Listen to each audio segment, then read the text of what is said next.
Imagine standing in the grand banquet hall of Queen Elizabeth I, sometime in the late 16th century. The walls are draped in velvet. The candlelight flickers across gold and marble. The air is thick with perfume, roasted meats, and rosewater. You are surrounded by courtiers dressed in lace and jewels, speaking in riddles and politics. But none of that matters right now. Because all your attention is drawn to the woman at the center of it all, the Virgin Queen herself, resplendent in white lead makeup, draped in a gown embroidered with rubies and pearls, her auburn wig high as a crown, her lips tinted crimson, and her mouth closed, always closed, because behind that carefully painted mouth was a secret blackened, crumbling, foul-smelling teeth that had become a symbol of power, prestige, and decay.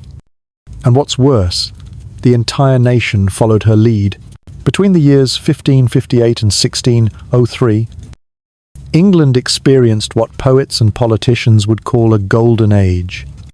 The reign of Queen Elizabeth I brought exploration, theatre, empire, and a renewed national pride. William Shakespeare was writing lines that would echo for centuries. The Spanish Armada had been defeated. English merchants were reaching the corners of the world. But beneath the lace and literature, something was festering, literally. The elite of Elizabethan England were rotting from the inside out. And it began with their teeth. Sugar was the disease. Not in theory, not metaphorically, literally. Imported at great cost from faraway colonies. Sugar was rare and expensive. A glittering substance, more like gold than food. It became a symbol of wealth, and thus, of power. The more sugar you consumed, the more elite you appeared. Queen Elizabeth herself was obsessed. She was known for her love of gingerbread, sugar cubes soaked in rosewater, and elaborate sculptures made entirely from molded marzipan. Her banquets were showcases of sugar artistry, edible towers, castles, animals, entier landscape, all made from crystallized sweetness.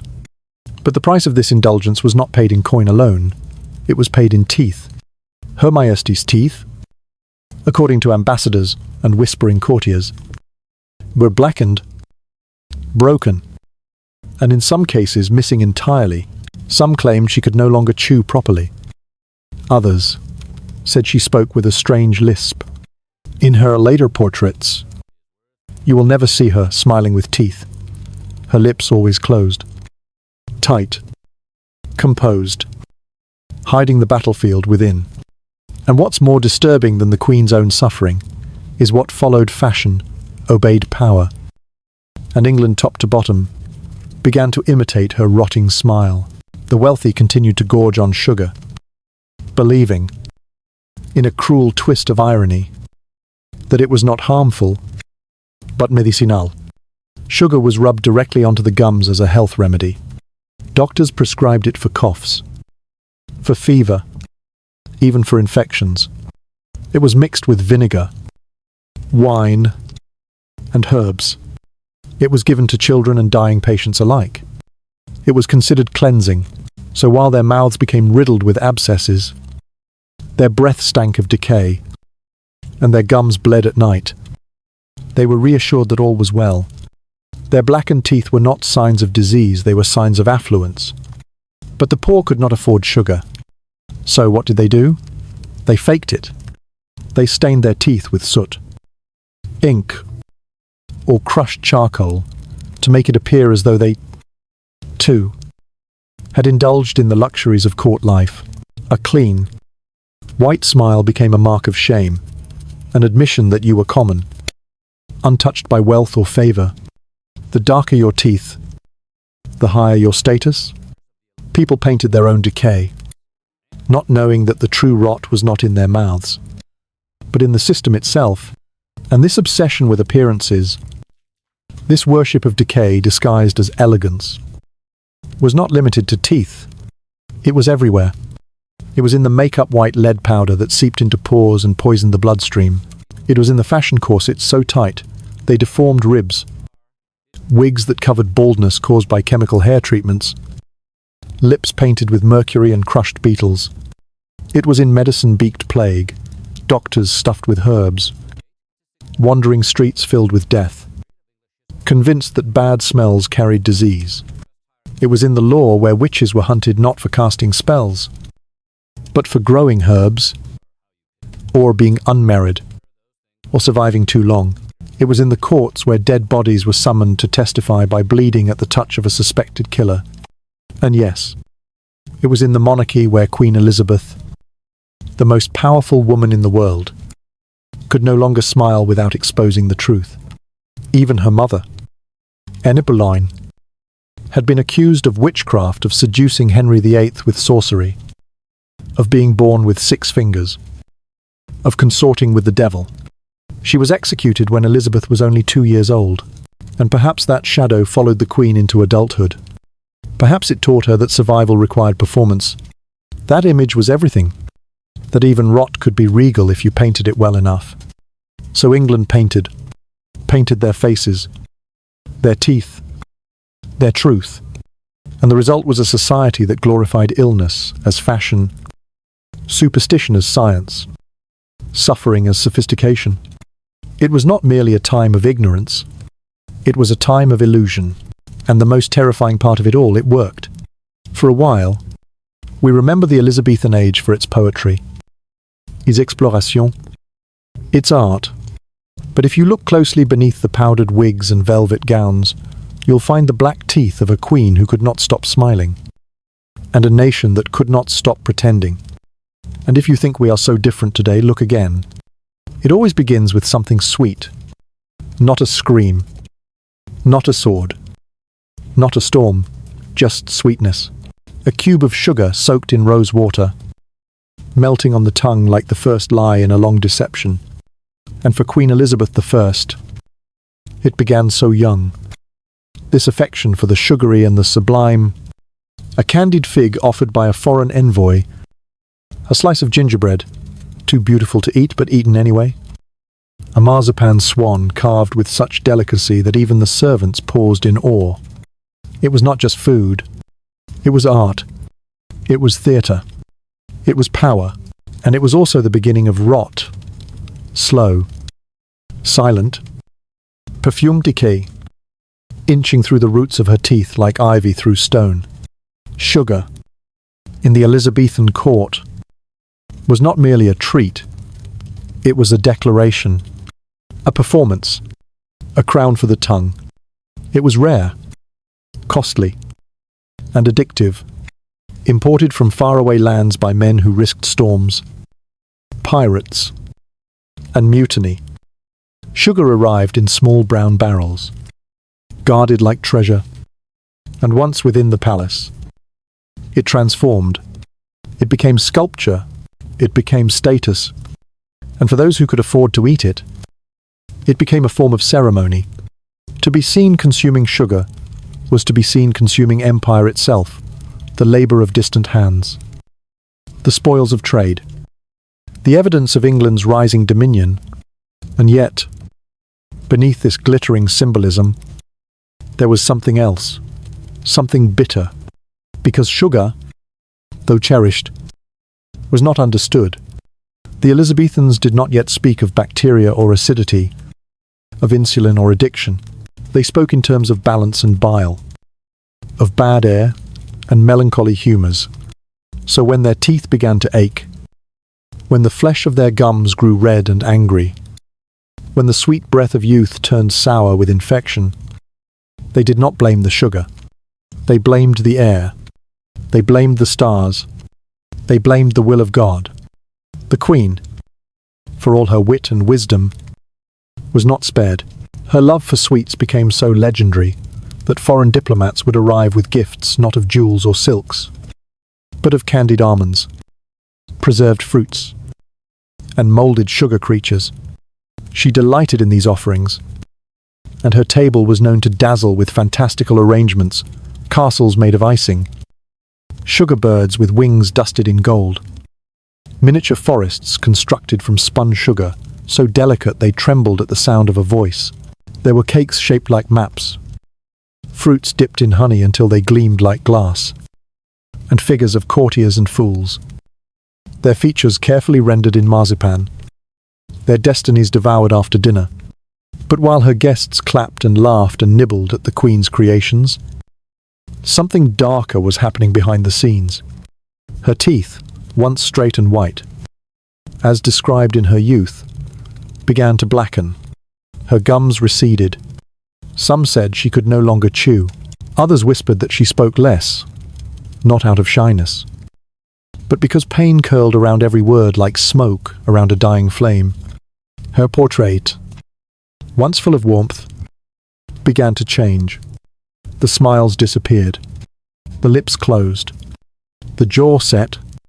The mouth, once expressive, was hidden, painted into silence. And yet, as the Queen's smile faded, the trend she had unwittingly started only grew stronger. For fashion follows the throne, and in this case, decay became divine. Across England, in great halls and crumbling cottages alike, people began to mimic what they could not afford. Those too poor for sugar began staining their teeth with soot and charcoal, painting decay where none had yet taken root.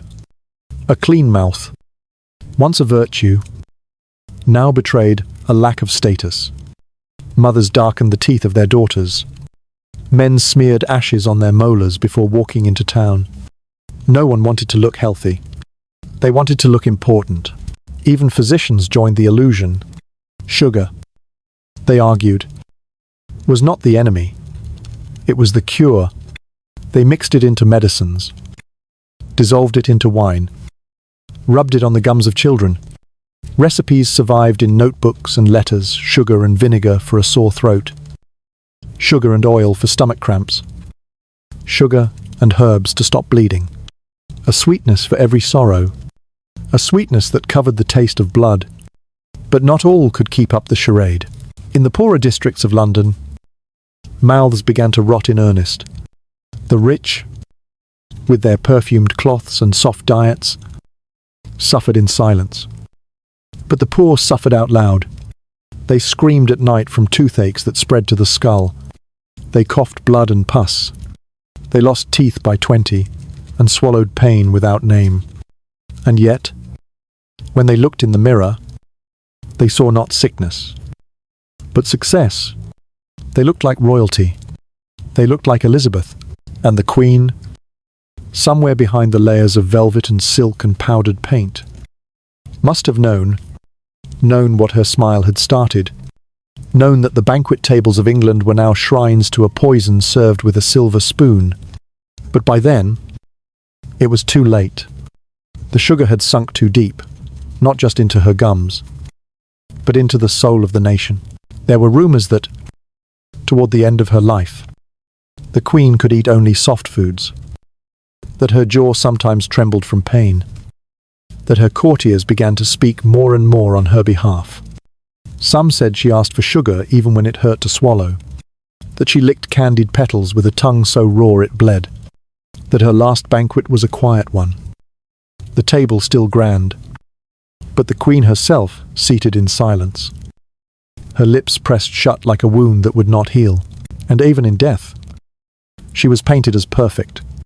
Because perfection had been redefined, decay had been made beautiful, and what began as sweetness had become something far more haunting, a lesson carved in bone, hidden behind closed lips, whispered down through centuries. So the next time you taste something sweet, let it linger on your tongue just a moment longer. Not in fear, but in remembrance. It did not knock. It crept. The plague did not arrive with thunder or war cries. It slid beneath the doors like a forgotten draft, whispered through the streets with no warning, wrapped itself around doorknobs and candle wicks and the folds of a servant's skirt. In the alleys of London, where rats scurried through rotting vegetable piles and the rain carved rivers into filth, no one noticed at first. A cough. Perhaps a fever. A shaking hand. But when the first body blackened and the skin beneath the ears began to swell, They knew death had returned. And it wore no crown. No robe. No mercy. By the end of the 16th century, the plague was no longer a surprise. It was a returning guest. Uninvited but expected. Every few years, it came back stronger, crueler, more insidious than before. But what set the Elizabethan response apart was not their helplessness. It was their ritual, their performance, their desperate, perfumed theatre of control.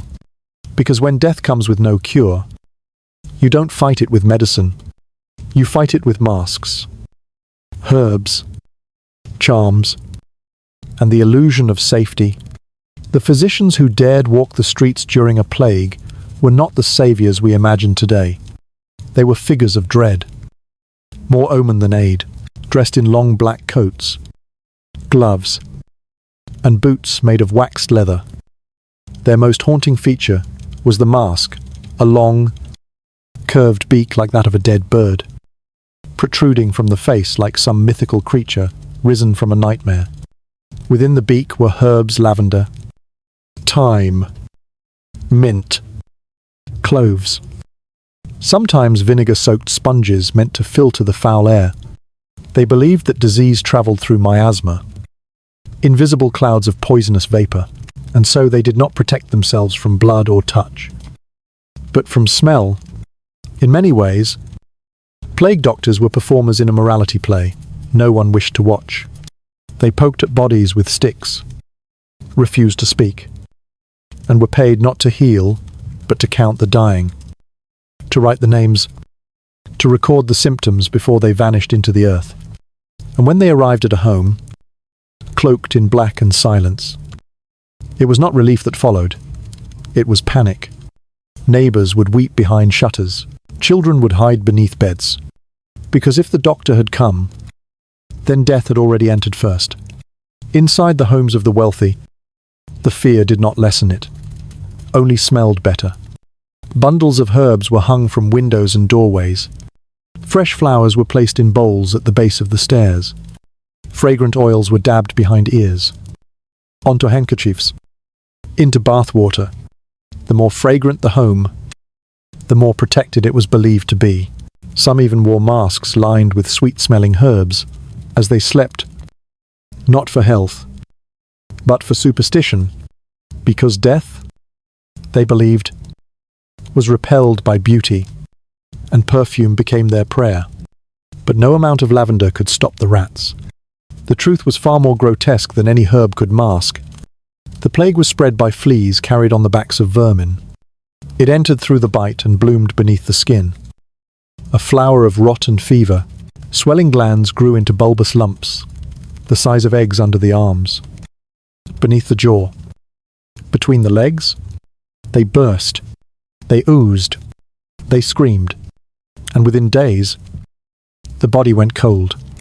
There was no time for goodbyes, no priests for last rites, no coffins for the poor. Bodies were wrapped in sheets and stacked in carts. The bell tolled. The living trembled. Elizabeth herself, shielded behind the thick walls of her palaces, could not ignore the toll. In the summer of 1593, plague raged through London, killing tens of thousands. Theatres closed. Markets emptied. Her court moved from place to place, never settling too long, afraid of the invisible enemy that might already be inside. Courtiers held herbs to their faces when speaking to the Queen. Windows were kept open to allow bad air to escape. Fires burned in fireplaces in midsummer to purify the air. And always, perfume. There was one particularly potent mixture, known as the Four Thieves vinegar. Legend claimed it was used by grave robbers during the worst outbreaks, 4 criminals who never fell ill. Protected by a blend of garlic, rosemary, and vinegar rubbed into their skin. The story was irresistible. Apothecaries bottled the mixture and sold it in great quantities, promising protection. It was dabbed onto gloves, sprinkled across doorways, even given to babies. But it did not save them. The perfume wore off. The plague did not. even Queen Elizabeth, surrounded by the finest physicians in the realm, began to fear what could not be seen. Some say she ordered sweet herbs burned in every corridor of her residences. Others believe she avoided touching anyone for months at a time. One chronicler whispered that she kept her favorite gloves perfumed so heavily that they could be smelled 3 rooms away. But it was not just for pleasure. It was for protection. And so, the people followed suit. London became a city that reeked of fear, disguised as fragrance. The stench of death lingered beneath the sweetness. Like mildew beneath rose petals, people walked through streets where perfume mixed with sewage, where bells tolled endlessly for the newly dead, and where hope had to be purchased by the drop lavender oil, rosewater, camphor, wormwood, and clove. But the perfume could not mask the truth. The plague had become a part of life. Like hunger, like taxes, like war. It did not shock. It simply arrived, consumed, and retreated. And when it did, those who remained swept out their homes, burned their clothes, and waited for the next time. Because it would come, they knew it would come. And still, they bought perfume. Still, they lit scented candles. Still, they prayed that scent could keep death at bay. Perhaps they were not so different from us. We too chase fragrance in the face of fear. We too spray sweetness into our spaces, believing that it makes us clean, safe, untouched. We too believe that if it smells good, it must be good. But the Elizabethans knew something. We often forget that scent is not a shield. It is a story we tell ourselves to survive. The plague wore perfume, and we, the living, wore masks of lavender. But underneath, we were all afraid. In an age when science was still bound in chains of superstition, when medicine depended as much on prayer as it did on plants, and when fear outpaced fact at every turn, there was one belief that sent a chill down every spine, from the peasant digging roots in the mud to the nobleman in his feathered hat, sipping spiced wine by candlelight. And that was the belief that the dead could speak. Not with breath, not with voice, but with blood, thick, dark, stagnant blood that would flow again, not through veins, but from wounds long sealed. If the living dared to disturb the secrets of a murder, it was called cruentation. And for nearly 2 centuries in Elizabethan and early modern Europe, it was accepted as evidence in a court of law. The belief was simple and terrifying. If a murdered person's body was touched by the guilty hand, the very hand that had ended their life, then the corpse would bleed. It would weep from the throat, from the chest, from the gash where the knife had struck, not because of decomposition, not because of movement or time, but because the soul itself demanded justice, and blood was its only voice. The body knew, they said. The body remembered. And so, in those dark panelled courtrooms that smelled of ink, sweat, and wet wool, bodies were brought in cold, stiff, wrapped in linen or laid bare, and suspects were forced to touch them. The moment a finger met a wound, all eyes would fix on the corpse's throat, waiting for the impossible to happen. And if even a single drop fell, it was enough to send a man to the gallows. It did not matter that doctors warned of natural post-mortem bleeding, of gases building in the stomach, of pressure forcing old wounds to open. It did not matter that many of these bodies had been dead for days, bloated in the sun or frozen in mud. The people did not want science. They wanted spectacle. They wanted vengeance. They wanted to believe that the dead could cry out. There was one case, widely whispered about in the taverns of London, that cemented the legend. A serving girl named Alice, no more than 15, was found in the cellar of a wealthy merchant's home, her throat slit and her eyes open. The merchant, frantic to clear his name, allowed the local magistrate to call in every servant and neighbour for the ritual. They were lined up in the square, forced to touch the lifeless girl's hand. Her hair, her chest. Nothing happened. But when one stable boy, Thomas, trembling and pale, laid his hand upon her cold skin, a thin line of blood trickled from her wound. The crowd screamed.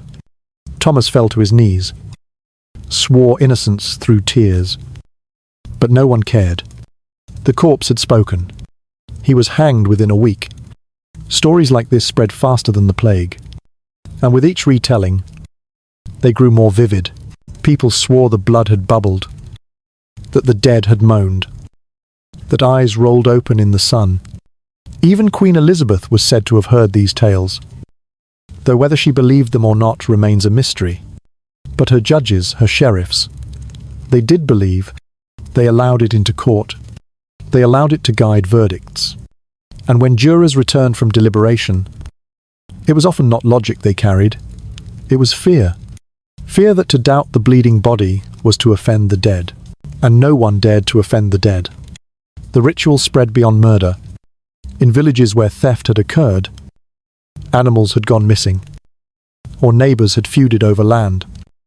Corpses were exhumed and presented as silent witnesses. Mothers were buried with babies.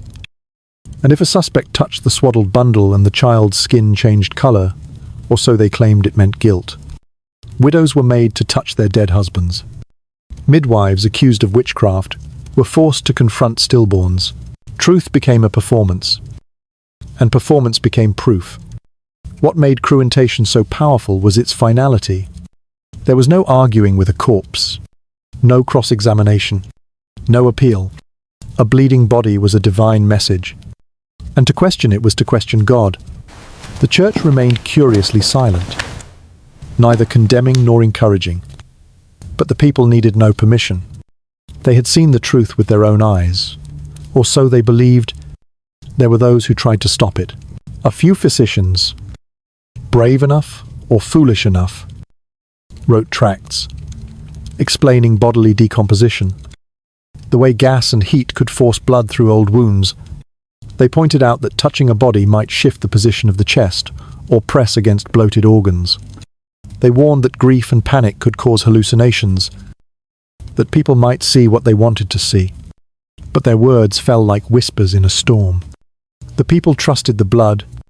The blood did not lie. And what of the dead, you ask? Were they ever truly silent? They were heavy. Yes, they were cold, but they were not silent. Because in every Elizabethan city and village, death was not confined to graveyards. It was in the home, the bedroom, the cradle, the very air. People lived with their dead. They dressed them, sat with them, watched as they were wrapped, sealed, lowered.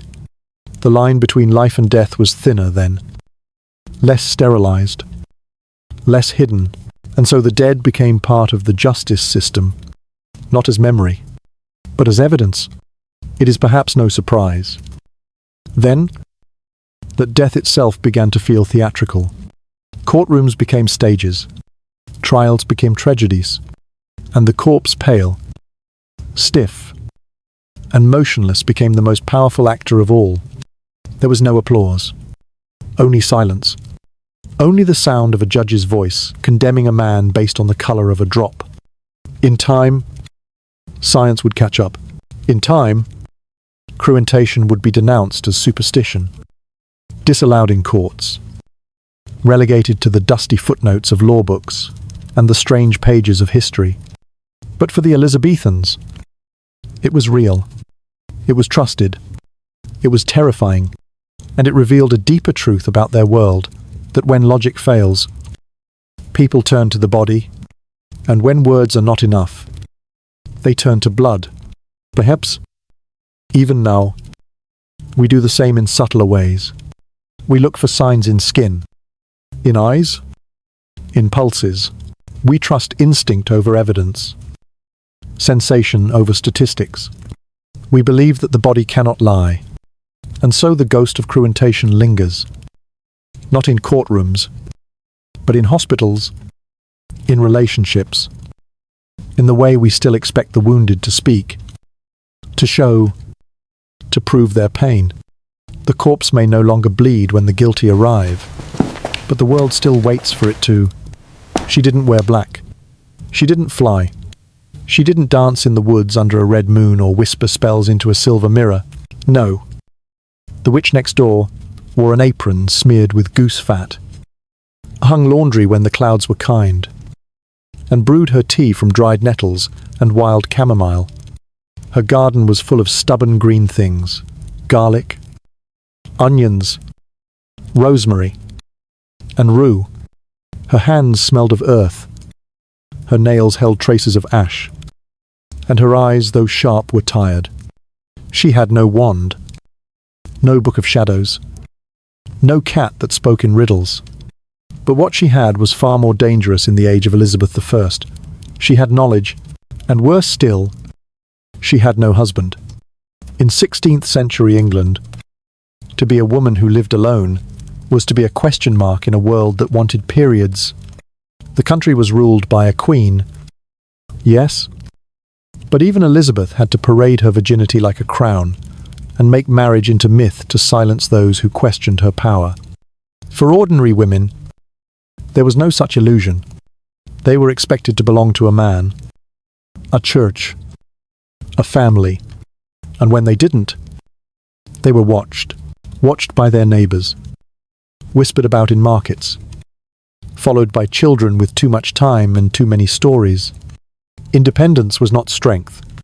It was suspicion, and once suspicion took root, it grew like ivy quiet, slow, and impossible to pull out.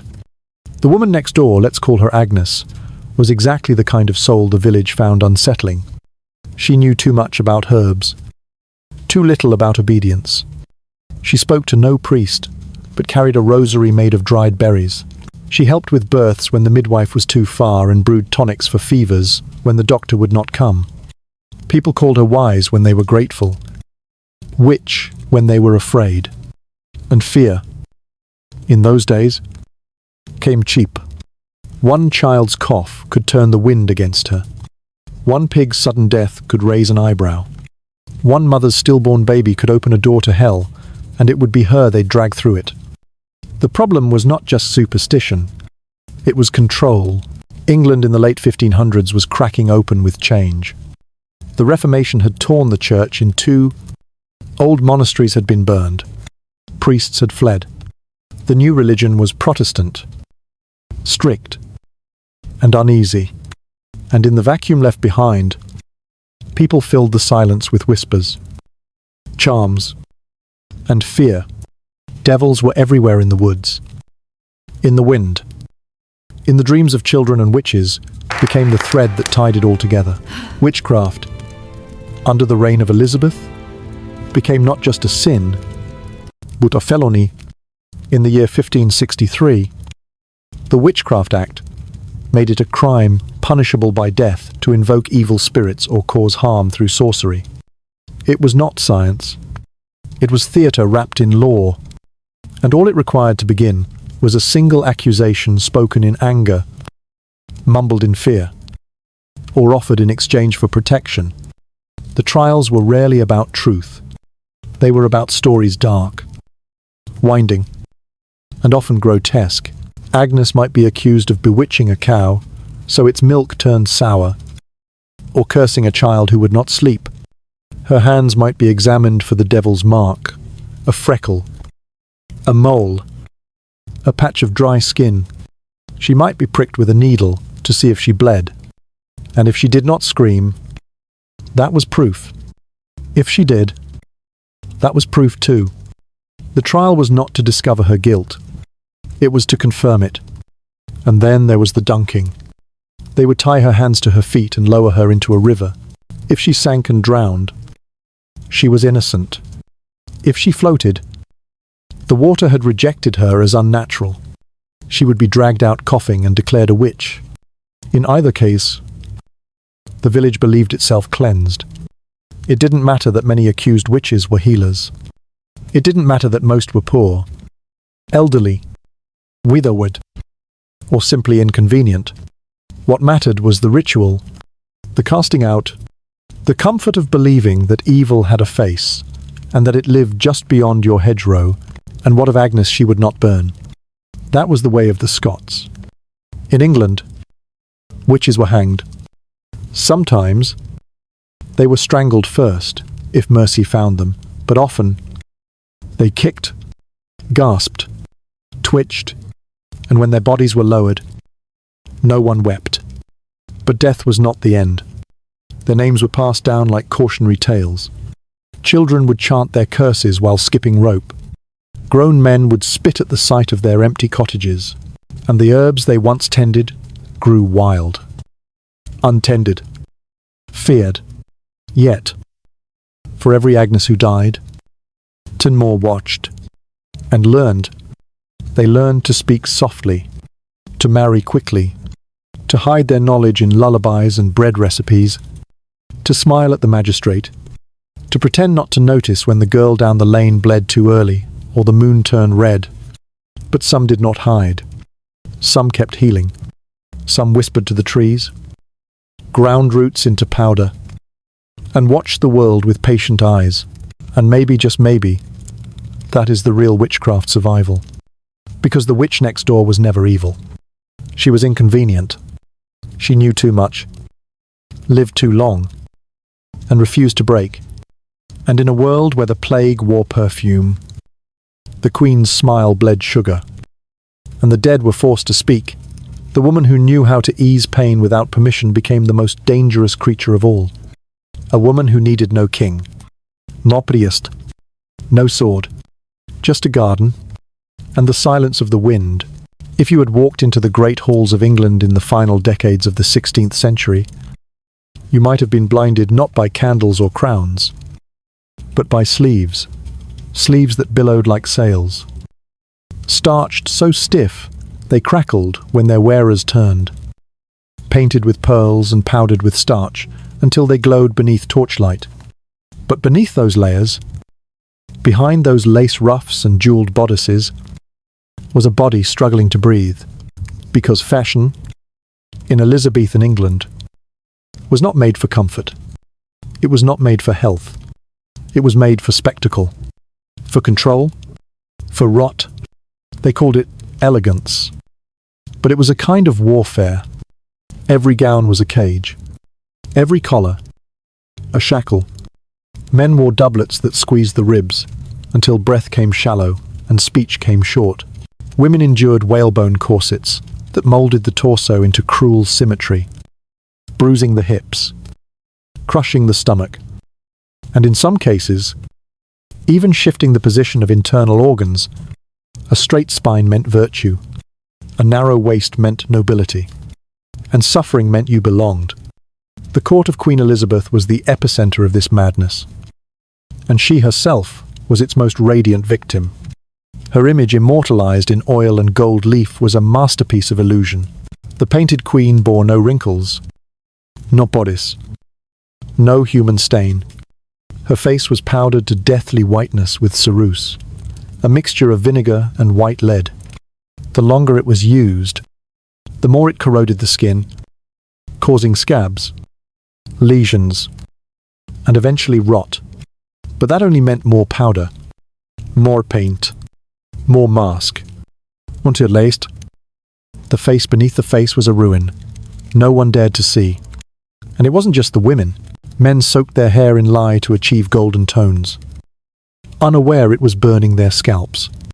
They blackened their teeth to mimic the Queen's smile, thinking it a sign of privilege, not poison. They stuffed their trunks with horsehair and sawdust to give the illusion of virility. Some even inserted wooden rods behind their shoulders to keep posture unnaturally perfect, though it also meant they could not bow without squeaking like rusted gates. The air around them reeked of oils, resins, sweat, and something sour, decay, masked in lavender, because these were not clothes you washed. These were not bodies that bathed. The upper classes feared water as a carrier of disease and believed that linen, frequently changed, could absorb impurities from the skin.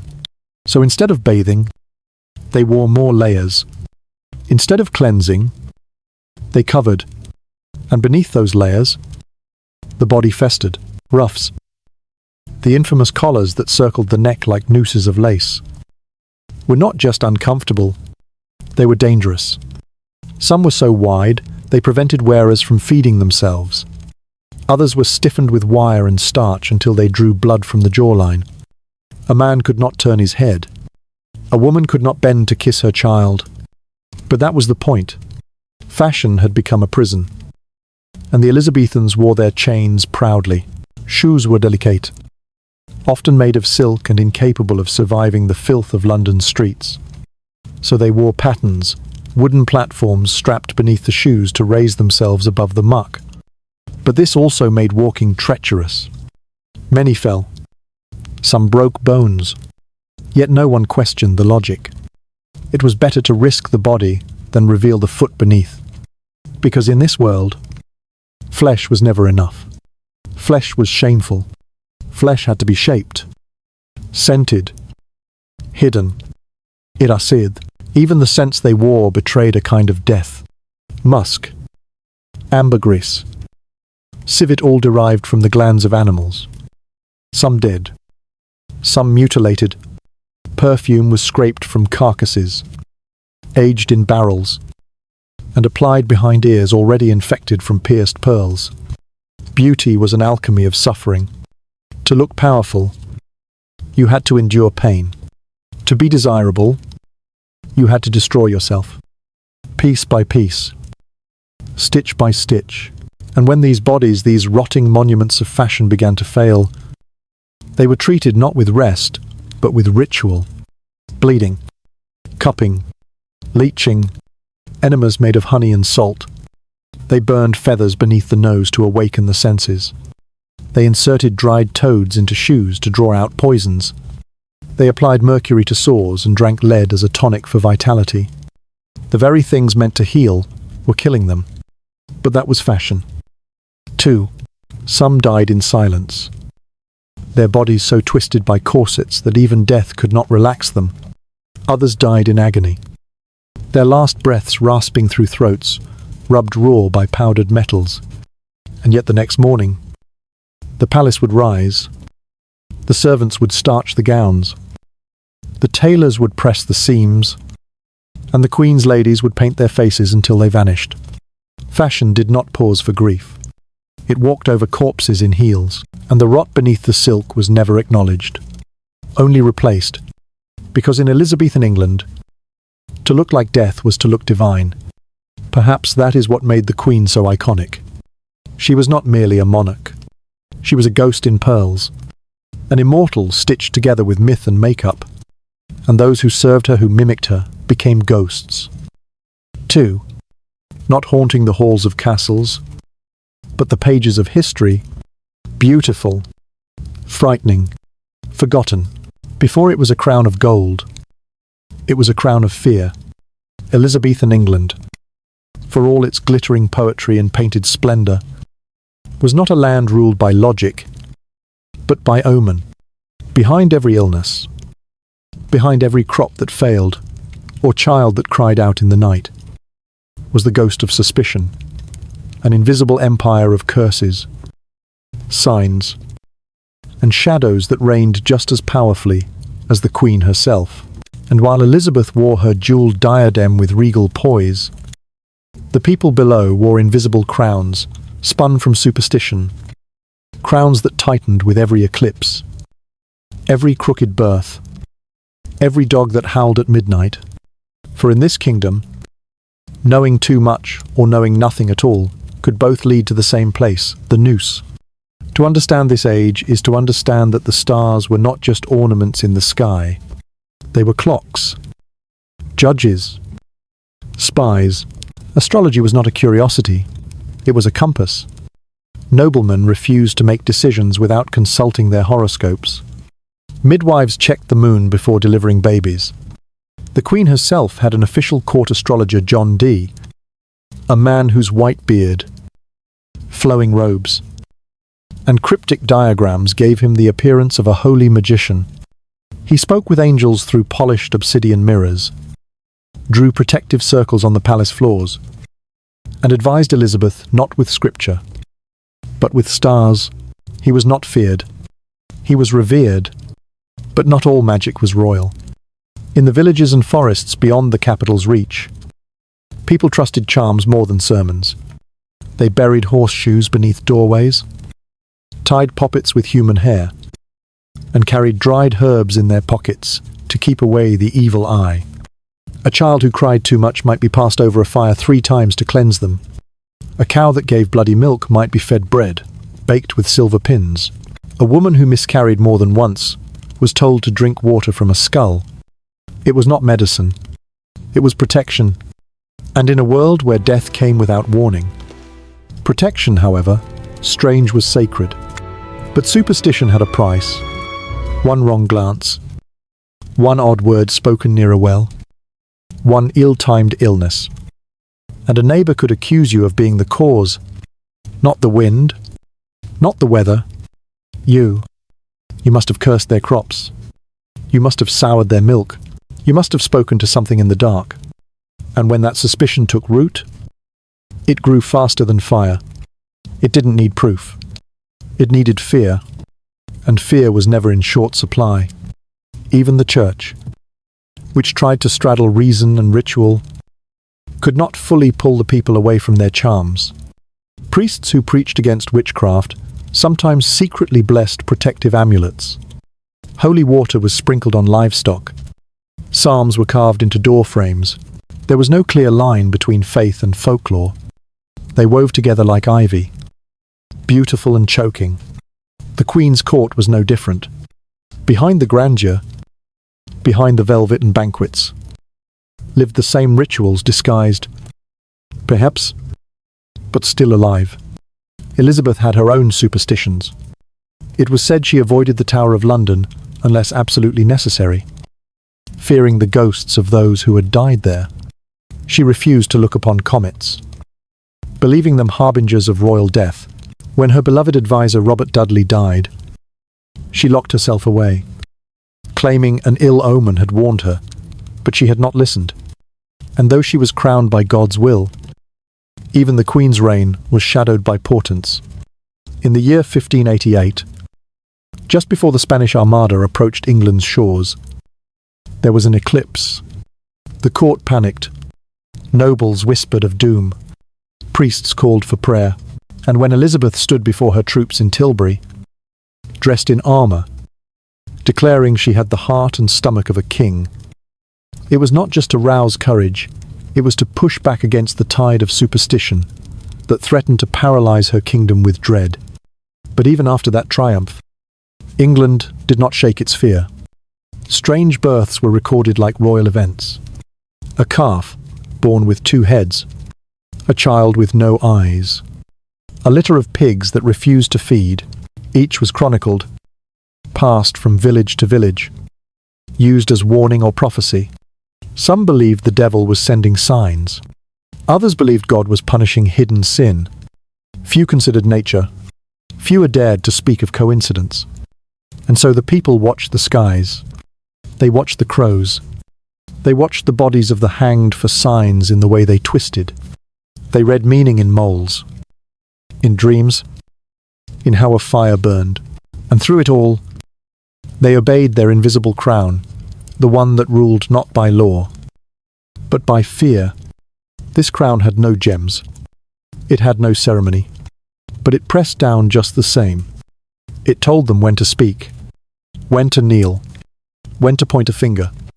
And it ensured that the greatest danger in Elizabethan England was not the Queen, nor the plague, nor even the gallows, but the whisper, the look, the silence that came too late. Because superstition gave power to the powerless, and sometimes that power destroyed everything. Close your eyes for a moment and imagine yourself standing in the candlelit corridor of a Tudor manor. The rushes beneath your feet are stale, with old herbs and dirt. The air smells of lavender oil and something sour. And from behind the heavy oak door ahead, you hear the sound of breathing shallow, slow, practiced.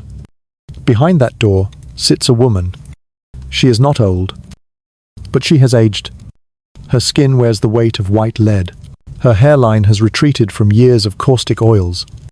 Her breath is sweetened with clove and rosewater to mask what festers inside. And yet when she turns, when she meets your eyes, she is magnificent. Dressed in 40 pounds of fabric, corseted to near collapse. Her face shines, not with life, but with defiance. She is Elizabeth, the Virgin Queen, the Gloriana, the monarch who wore fear like velvet and turned it into law.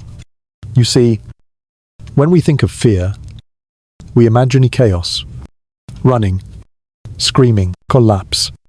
But in the Elizabethan age, fear was orderly, controlled, institutionalized. It had rituals. It had uniforms. It had texture and scent and price. It was stitched into every ruff, every proclamation, every prayer whispered through cracked lips. Fear was not just an emotion. It was a system, and everyone, peasant and noble, priest and playwright, danced to its rhythm. They feared death. Of course, the kind that came overnight, cloaked in sweat and black swellings. But they also feared what came after. Judgment, eternal fire, limbo. The dead were not at peace. They lingered. They bled when touched. They cried out when wronged. And so bodies were buried with care, turned eastward, wrapped in symbols and silence. Graves were marked not for memory, but for defense, to warn the living, to appease the invisible. They feared women, especially the ones who spoke too boldly or too little, who bled at the wrong time or not at all, who bore children or failed to, a woman who healed without license, who lived without husband, who brewed herbs or kept secrets. That woman was a crack in the mirror of order. She could be accused, tried, condemned not for what she did, but for what she represented: uncertainty. And in an age like this, uncertainty was the greatest sin of all.